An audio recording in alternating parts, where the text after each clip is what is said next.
Next topic है capacitance of a parallel plate capacitor.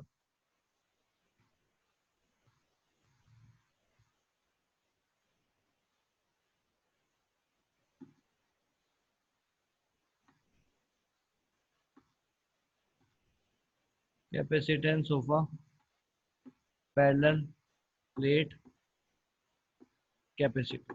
Parallel plate capacitor है, ठीक है, विद अ डाइलेक्ट्रिक स्लैब।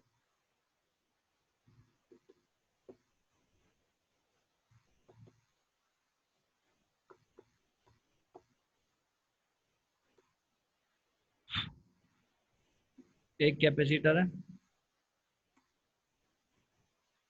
वो भी पैरेलल प्लेट है। इसके बीच में एक डाइलेक्ट्रिक स्लैब रखा गया है जिसकी जो चौड़ाई है वो टी है, और इस पैरेलल प्लेट कैपेसिटर के बीच में जो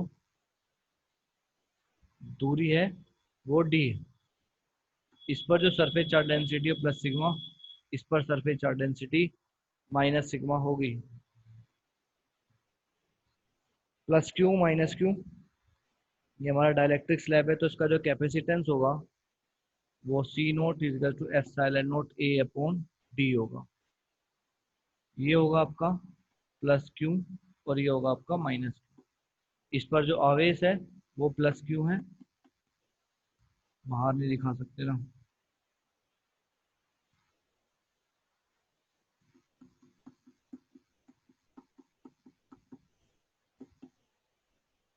माइनस। एक पे प्लस चार्ज है और एक पर माइनस चार्ज है, पैरेलल प्लेट कैपेसिटर है। तो इसका जो कैपेसिटेंस है वो ये है, ए इसका एरिया है। तो जो इसका कैपेसिटेंस है, कैपेसिटेंस का मतलब जो ये संधारित्र है ये कितने अपने अंदर इलेक्ट्रिक फील्ड प्रोड्यूस कर सकता है या फिर कितना आवेश इकट्ठा कर सकता है, वो C naught is to epsilon naught A. A इसका एरिया है प्लेट का, ठीक है, और डी इन प्लेटों के बीच की दूरी है, डिस्टेंस है। तो एप्सिलॉन नोट ई नोट, जब हम इसकी इलेक्ट्रिक फील्ड निकालेंगे तो इसकी जो इलेक्ट्रिक फील्ड है वो है ई, अंदर जो इसकी इलेक्ट्रिक फील्ड है वो है ई नोट, ठीक है। तो बाहर जो इलेक्ट्रिक फील्ड है वो है आपकी ई नोट, ई नोट और इसकी है ई पी। तो टोटल इलेक्ट्रिक फील्ड हमारे पास कितनी आएगी, ई नोट माइनस ई पी। आप देख सकते हैं इस रीजन की इलेक्ट्रिक फील्ड हमने निकाली है, इस पूरे की इलेक्ट्रिक फील्ड है ई नोट, इसके अंदर की जो डाइलेक्ट्रिक स्लैब है उसकी इलेक्ट्रिक फील्ड है ईपी। तो ई नोट माइनस ईपी, इस पूरी इलेक्ट्रिक फील्ड में से इस डाइलेक्ट्रिक की इलेक्ट्रिक फील्ड को माइनस कर देंगे, तो जो बची हुई इलेक्ट्रिक फील्ड है वो आपके पास आ सकती है। E naught is to sigma upon epsilon naught. जब ई नोट है ये इलेक्ट्रिक फील्ड निकालेंगे सिग्मा अपॉन एप्सिलॉन नोट। अब सिग्मा क्या होता है, क्यू अपॉन ए, ये हम पढ़ चुके हैं। चार्ज पर यूनिट एरिया, ठीक है, is known as the surface charge density, उसी को सरफेस चार्ज डेंसिटी कहते हैं। अब हम इलेक्ट्रिक फील्ड निकालेंगे अंदर की, ठीक है, ईपी हम निकालेंगे, तो ईपी हमारे कितना हो जाएगा, P upon epsilon.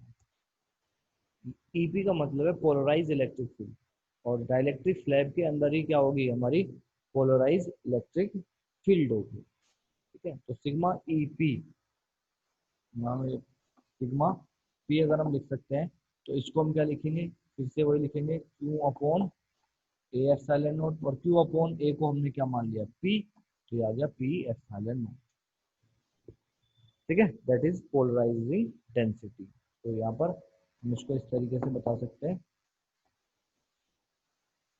Q upon A is equal to P, that is polarizing density. ये आपकी पोलराइजिंग डेंसिटी मतलब कितना ये पोलराइज हुआ है। तो हमारे पास संधारित्र है, पैरेलल प्लेट संधारित्र है, उसके बीच में एक ग्लास का टुकड़ा रखा गया है जिसकी चौड़ाई टी है, पूरी जो प्लेट के बीच की जो दूरी है वो डी है।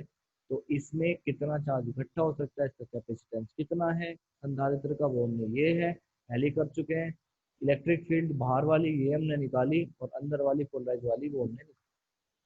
दोनों को हमने निकाला, दोनों को हम क्या करेंगे, नेट जो फील्ड है टोटल जो फील्ड है उसको हम कैलकुलेट करेंगे। तो इस इक्वेशन में हम रखेंगे A upon A epsilon naught minus P upon epsilon. इस तरीके से हम इसको हमने इसको वैल्यू पुट कर दी। तो E naught minus E P is equal to E naught upon K, E naught upon, इसको भी हम पी मान सकते हैं, तो ई नोट अपॉन के। तो ये हमारी जो इलेक्ट्रिक फील्ड है टोटल वो ये आ जाएगी ई नोट अपॉन के। अब पोटेंशियल हम निकालेंगे दोनों के बीच में, इन दोनों के बीच में विभव निकालेंगे, और विभव निकालने के लिए हमें इसका विभव कैलकुलेट करना है। तो उसके लिए हम क्या करेंगे, V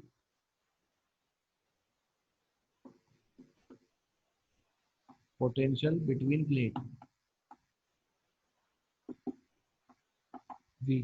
अब V निकालेंगे तो electric field multiply by area, जो उसका विड्थ है वो कितनी है तो उसको देखेंगे हम। इसका हम निकाल रहे हैं तो ये वाली विड्थ हम निकालेंगे, तो D minus T, electric field कितनी है इसकी, ई नोट, और रीजन क्या है इसका, D माइनस टी। इस पूरे D में से इस T को क्या कर देंगे, माइनस कर देंगे, that is E note D minus T plus इसकी इसकी जो पोटेंशियल है डायरेक्ट्रिक स्लैब की वो हम ऐड कर देंगे। तो इसकी इलेक्ट्रिक फील्ड है ई, और इसकी जो चौड़ाई है वो कितनी है, टी। ठीक है, अब ई की वैल्यू हम यहाँ पर पुट कर देंगे। ई की वैल्यू कितनी आई है, E note D minus T, तो एज इट इज है, प्लस ई की वैल्यू कितनी है, ई नोट अपॉन के इंटू टी। ठीक है, ई नोट कॉमन ले लेंगे, और कॉमन लेके हमारे पास एक्सप्रेशन क्या आएगा, D minus T, D minus T plus T upon के, ये बचेगा। ई नोट हमने क्या ले लिया है, कॉमन ले लिया। अब ई नोट कितना है, ठीक है, ई नोट हमारा ये है Q upon A epsilon naught. ठीक है, तो क्यू अपॉन ए यहाँ पर कर देता हूँ मैं, Q upon A epsilon note D minus T plus T upon, ये आ गया। अब हम कैपेसिटेंस सी निकालेंगे, सी बराबर कितना होता है, क्यू बी। ठीक है, तो सी बराबर क्यू, क्यू इक्वल टू सी। ठीक है, अब हमने ये निकाला क्या है, ये हमने निकाला पोटेंशियल, वी की वैल्यू है हमारे पास, तो वी की वैल्यू आप यहाँ पुट कर दीजिए। यहाँ से पुट करके हम क्या निकालेंगे, कैपेसिटेंस क्यू अपॉन वी। तो क्यू अपॉन वी, वी की वैल्यू क्या है, ये पूरी है, Q upon A epsilon not D minus T plus T upon K, equals to कितना आएगा, टी। क्यू से क्यू कैंसिल हो गया, ये सबसे नीचे वाली वैल्यू कहाँ है, ऊपर चली जाएगी, उसको यहाँ कर देता हूँ मैं। ये था हमारे पास Q upon Q A epsilon naught B minus T plus T upon K equals to सी। इससे कैंसिल हो गया, ये ऊपर चला जाएगा, ए epsilon not D minus T plus T upon K equals to, ये हमारा कैपेसिटेंस हो गया। तो कैपेसिटेंस एरिया पर डिपेंड जरूर करेगा, जितना ज़्यादा एरिया होगा उसी के हिसाब से करेंगे। अगर डी बराबर टी हो गया तो जब हम इसमें केस करेंगे, केस के लिए हम क्या लेंगे, डी इजिकल्स टू टी, तो डी की जगह टी हम पुट कर देंगे, और हमारे पास कैपेसिटेंस इसका आ जाएगा।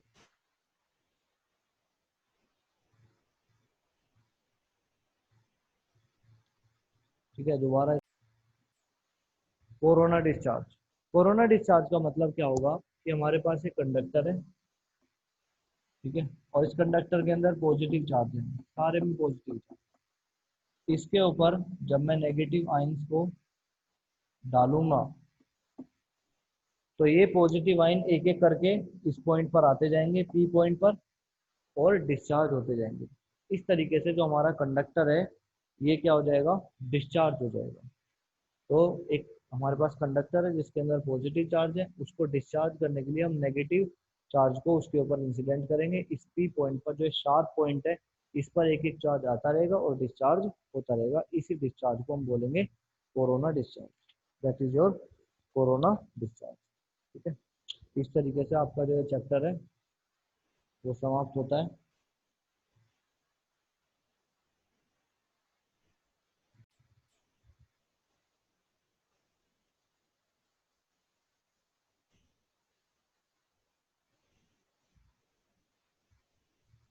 एक क्वेश्चन है, एक चार्ज है और एक दूसरा चार्ज है।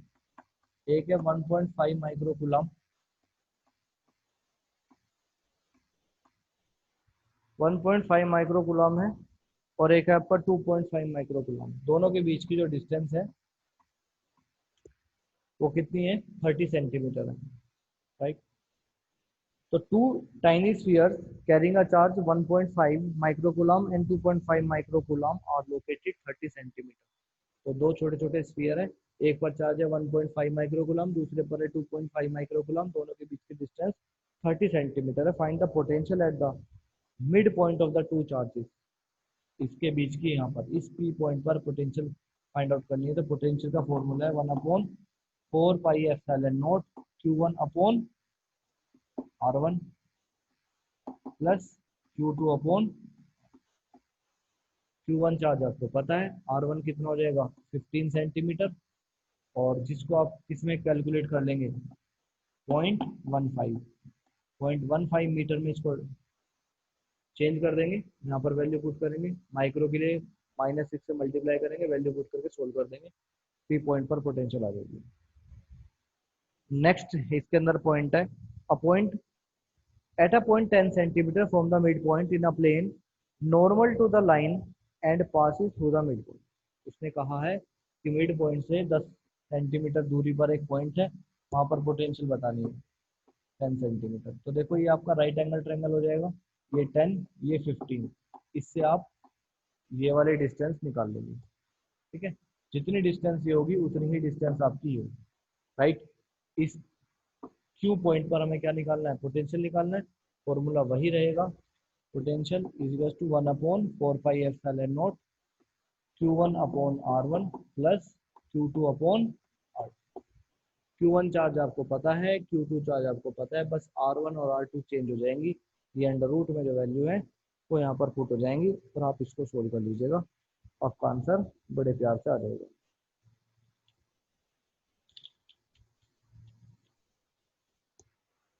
ठीक है, इस तरीके से न्यूमेरिकल आपका हो जाएगा। तो बहुत इंपॉर्टेंट न्यूमेरिकल है, इसको करा दिया, एक टाइप टाइप वाले न्यूमेरिकल करा दिए।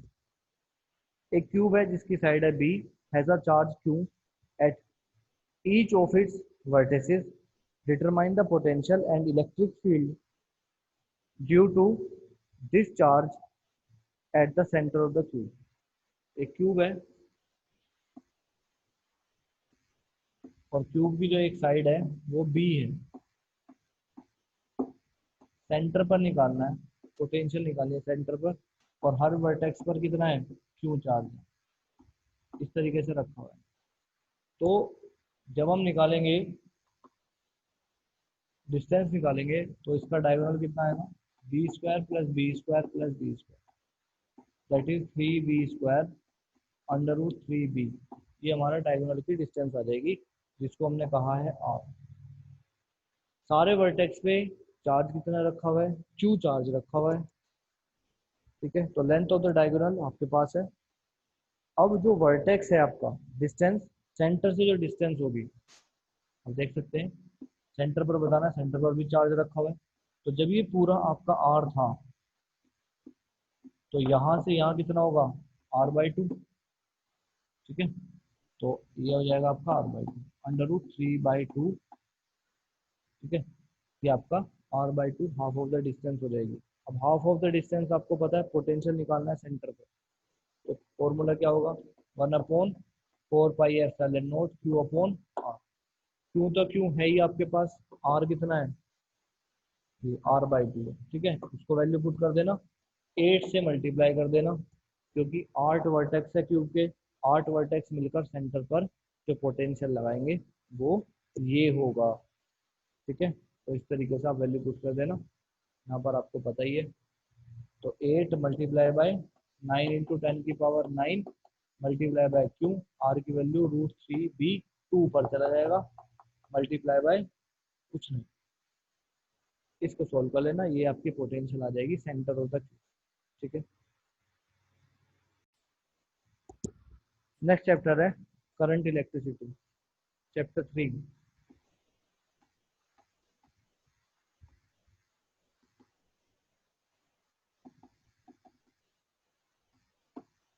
करंट इलेक्ट्रिसिटी में सबसे पहले हम पढ़ेंगे व्हाट इज करंट।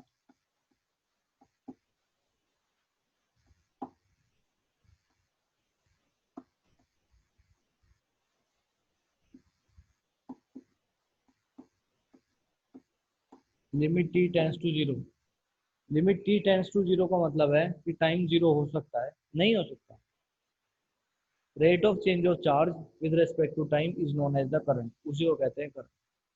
जब भी चार्ज मोशन में होगा, ठीक है, और किसी पर्टिकुलर कंडक्टर से मूव करेगा और एक छोटे से टाइम पीरियड में एक पॉइंट से दूसरे पॉइंट तक निकलता हुआ आगे की तरफ जाएगा, उसी को करंट इलेक्ट्रिसिटी बोला जाएगा।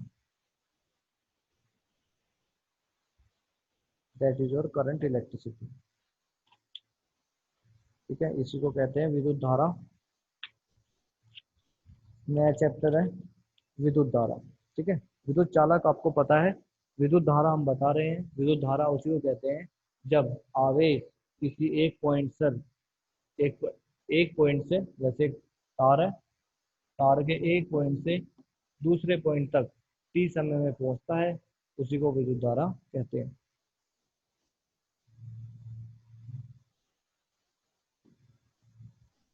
अब है ईएमएफ।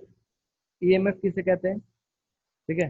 अब दो तरीके के धारा होते हैं, दो तरीके के चार्ज होते हैं। एक तो आपका होता है नेगेटिव चार्ज और एक होता है आपका पॉजिटिव चार्ज, ठीक है। तो नेगेटिव में इलेक्ट्रॉन होगा, तो फोर्स इलेक्ट्रॉन पे कितना होगा, Q E. Force positive pay कितना होगा, प्रोटॉन पे कितना होगा, एफ पी क्यू। देखिए ध्यान देने वाली बात यह है कि चार्ज कोई सा भी है, ठीक है, तो नेगेटिव हो या इलेक्ट्रॉन हो या प्रोटॉन हो, जो उनका फोर्स लगेगा वो दोनों को कैसा लगेगा, बराबर लगेगा, ठीक है। पहली चीज। दूसरी चीज आपकी ये है कि जो ईएमएफ है वो क्या होता है। EMF is denoted by E, formula है वर्क डन, किया गया कार्य अपॉन चार्ज। कितना वर्क कर रहा है, कौन कर रहा है, चार्ज। तो E is equals to W upon Q. मतलब इसका मतलब क्या, वो हमारे पास सेल है, सेल यहाँ पर बल्ब ये पहुंचा। अब ये चार्ज यहाँ से बहकर जाएगा, और जब ये चार्ज यहाँ से बहकर जाएगा तो इसके ऊपर क्या लगाएगा, बल लगाएगा, दोनों तरफ से बल लगाएगा। जब बल लगाएगा, मूव करेगा, तो कुछ ना कुछ वर्क तो करेगा, कुछ ना कुछ कार्य करेगा। कौन कार्य करेगा, चार्ज करेगा, उसी को कहते हैं ईएमएफ, इलेक्ट्रोमोटिव फोर्स, ठीक है। इलेक्ट्रो माने चार्ज, हम कह सकते हैं चार्ज और आवेश के द्वारा लगाया गया जो बल है, किसके ऊपर, जो हमारे पास रेजिस्टेंस है जो भी यहाँ पर कनेक्ट की गई है, उसी को हम क्या कहेंगे, ईएमएफ कहेंगे, ठीक है, इलेक्ट्रोमोटिव फोर्स। इतनी सी बात है, बस यही करना है आपको।